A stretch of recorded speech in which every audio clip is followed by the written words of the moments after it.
Dr. Pandor, welcome to CGTN. Now, how would you assess the outcome of the G20 Foreign Ministers meeting? Well, I think the content of the chair's statement was very good. However, I am disappointed that we couldn't arrive at a consensus document, which is the normal practice in the G20. In the past 2 years, we've had difficulty arising from the Ukraine-Russia conflict, where we cannot agree as the G20 countries on paragraphs that refer to the conflict.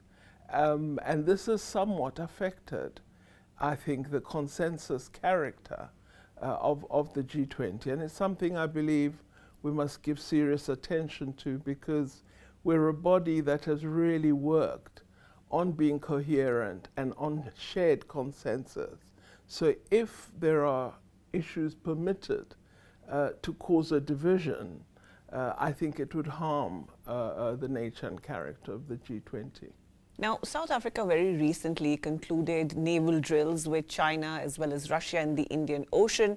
What is the significance of this? And also, how would you respond to criticism that this engagement with Russia took place at a time when we were marking the one-year anniversary of the conflict in Ukraine? Well, I think all countries that have military organs are aware that there are drills between nations, and that these are planned well ahead of time. If there wasn't this conflict, I'm sure no one would have spoken about these drills. They go unnoticed, actually. We've had drills with America last October, with other countries, with France, I believe, earlier in 2022.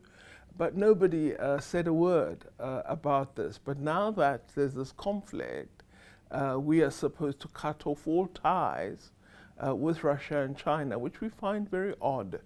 And we've been very clear that as a sovereign nation, equal to all other nations of the world, we have relations with a range of countries. And we can't be compelled to choose because suddenly a country has become an anathema to another.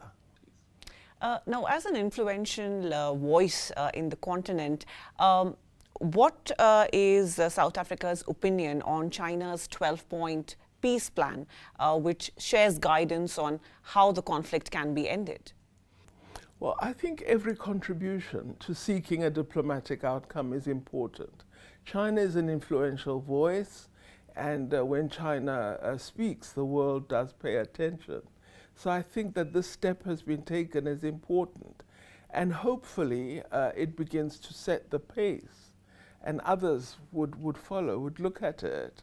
What I do think is that it's going to be Russia and Ukraine that lead on negotiations, because the parties that are in conflict should really set the pace in terms of the content of what they wish to see as outcomes. But intervening in the way that China has done is very important, because we shouldn't stand back and hope that there'll be momentum somehow. So I'm really pleased that China has taken this first brave, courageous step. And I hope more of the world's leaders would follow in similar vein to assist to end this terrible conflict and to bring the world back to peace.